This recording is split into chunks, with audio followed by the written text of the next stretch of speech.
Dans l'invisible de Léon Denis. Le phénomène de la médiumnité remplit les âges, tantôt brillant d'un vif éclat, tantôt sombre et voilé, selon l'état d'âme des peuples. Il n'a jamais cessé de guider l'humanité dans le terrestre pèlerinage. Toutes les grandes œuvres sont filles de l'au-delà. Tout ce qui a révolutionné le monde de la pensée, a mené un progrès intellectuel et né d'un souffle inspirateur. Dans la hiérarchie des intelligences, il existe une magnifique solidarité. Les grands inspirés se sont transmis, le long du chemin des siècles, le flambeau de la médiumnité révélatrice et glorieuse. L'humanité marche encore à la lueur crépusculaire de ses révélations, à la clarté de ces feux allumés sur les hauteurs de l'histoire par des éclaireurs prédestinés. Cette vue de l'histoire générale est grandiose et consolante. Elle prend l'allure et le caractère d'un drame sacré. Dieu envoie sa pensée au monde par des messagers qui descendent sans cesse les degrés de l'échelle des êtres et vont porter aux hommes la communication divine, comme les astres envoient à la terre, à travers les profondeurs, leur subtile radiation.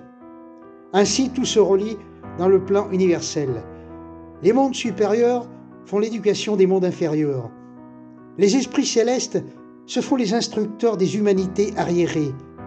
L'ascension des mondes d'épreuve vers les mondes régénérateurs est le plus beau spectacle qui puisse s'offrir à l'admiration du penseur. Depuis les sphères les plus hautes et les plus brillantes, jusqu'aux régions les plus obscures et les plus basses, depuis les esprits les plus radieux jusqu'aux hommes les plus grossiers, la pensée divine descend dans une cascade de lumière et dans une effusion d'amour. Par cette doctrine, ou plutôt par cette vision de la solidarité intellectuelle des êtres, nous comprenons tout ce que nous devons à nos ancêtres spirituels, aux glorieux médiums qui ont semé par le labeur douloureux du génie ce que nous récoltons, ce que d'autres recueilleront mieux encore dans l'avenir. Ces pensées doivent nous inspirer une piété reconnaissante pour les morts augustes qui ont assuré le progrès du monde. Nous vivons en des temps troublés, où l'on ne sent plus guère ces choses.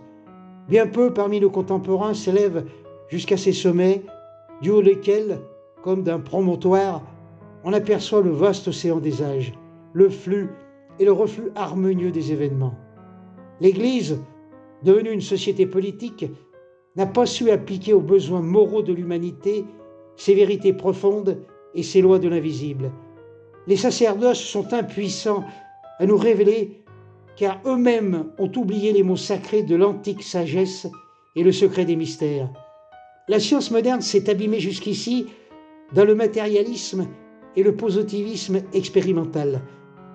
L'université ne s'est pas dispensée, par la voix de ses maîtres, l'enseignement régénérateur qui trempe les âmes et les prépare aux grandes luttes de la vie. Les sociétés secrètes, elles aussi, ont perdu le sens des traditions qui justifiaient leur existence. Elles en pratiquent encore les rites, mais l'âme qui les vivifiait s'est envolée vers d'autres cieux. Il faut qu'un souffle nouveau passe sur le monde et rende la vie à ses formes usées, à ses enveloppes desséchées. Seule la science et la révélation des esprits peuvent donner à l'humanité la notion exacte de ses destinées. Un grand travail s'accomplit à ce sens à l'heure présente. Une œuvre puissante s'élabore.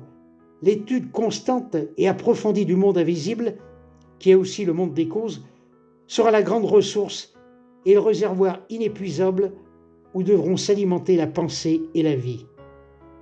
La médiumnité en est la clé. Par cette étude, l'homme arrivera à la vraie science, à la vraie croyance.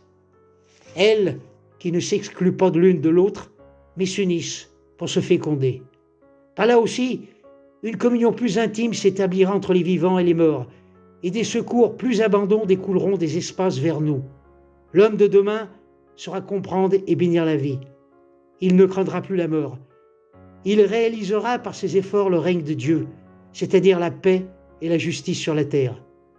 Et parvenu au terme de l'étape, son dernier soir sera lumineux et calme, comme le coucher des constellations à l'heure où l'aube matinale commence à poindre à l'horizon.